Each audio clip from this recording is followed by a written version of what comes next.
2026 2027 நிதியாண்டுக்கான மத்திய பட்ஜெட் இன்னும் சில நிமிடங்களில் தாக்கலாக இருக்கிறது. தொடர்பான சிறப்பு நேரலையில் பேசி வருகிறோம். திரு சுந்தர், இந்த ஒரு வருஷத்துல தங்கம் வெள்ளி மீதான விலை அப்படின்றது மக்களுடைய முதலீட்டு முறையில் ஒரு மிகப்பெரிய மாற்றத்தை கொண்டு வந்திருக்கு. இந்த விலை உயர்வு இதுல தங்கத்துல முதலீடு அப்படின்றது இந்தியாவுக்கு ஒரு சிக்கலை ஏற்படுத்தும். நிறைய அந்நிய செலாவணி செலவு பண்ணி தங்கத்தை இறக்குமதி பண்ணணும். இதுல இந்தியன் கவர்மெண்ட் இந்த முறை என்ன மாதிரியான சீர்திருத்தங்கள் இந்த விஷயத்தில் இருக்கு? தங்கம் வெள்ளியின் விலை அப்படின்றது இந்தியாவுக்கு எந்த மாதிரியான நெருக்கடிக்கு உள்ளாக்குது? அந்நிய செலாவணி விஷயத்திலையும் வரி விதிப்பிலையும். முதல்ல இதே எண்ண ஓட்டத்துல தான் 2015-16 சாவரின் கோல்டு பாண்ட் அப்படின்னு கொடுத்தாங்க.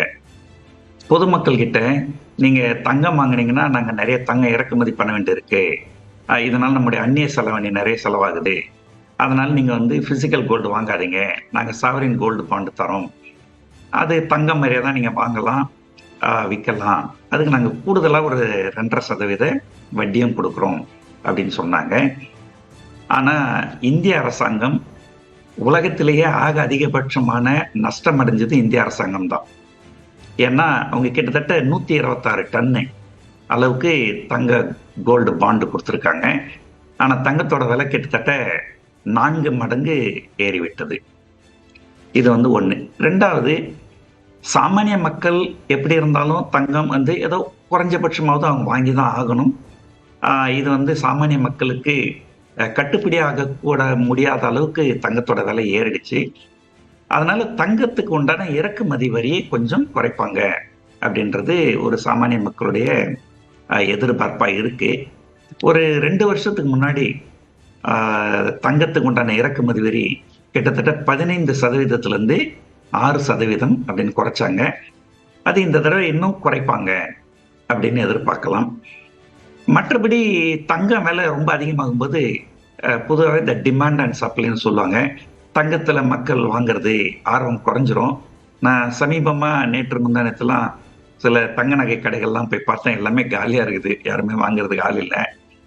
அதனால அது ஆட்டோமேட்டிக்கா அந்த டிமாண்ட் அண்ட் சப்ளைனால நமக்கு அந்நிய செலாவணிக்கு ஒரு பெரிய பாதகம் இருக்காது.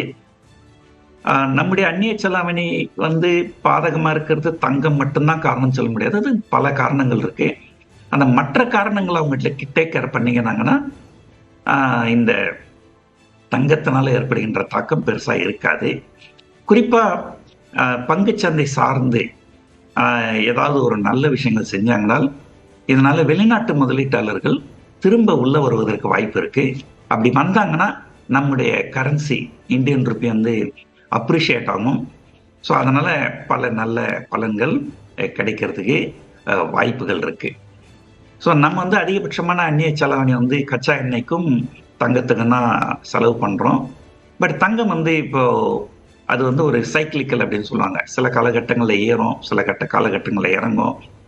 ஒரு உதாரணத்துக்கு பார்த்தீங்கன்னா, வெள்ளிக்கிழமை அமெரிக்க சந்தையில தங்கம் கிட்டத்தட்ட 12%, வெள்ளி கிட்டத்தட்ட 30%. அது பீக்ல 35% இறங்கி இருந்தது, க்ளோசிங் பேசிஸ்ல 30% இறங்கி இருக்கு.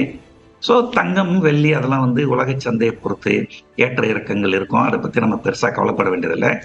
நாம என்ன செய்யணும் அப்படிங்கிறது தான் முக்கியம்.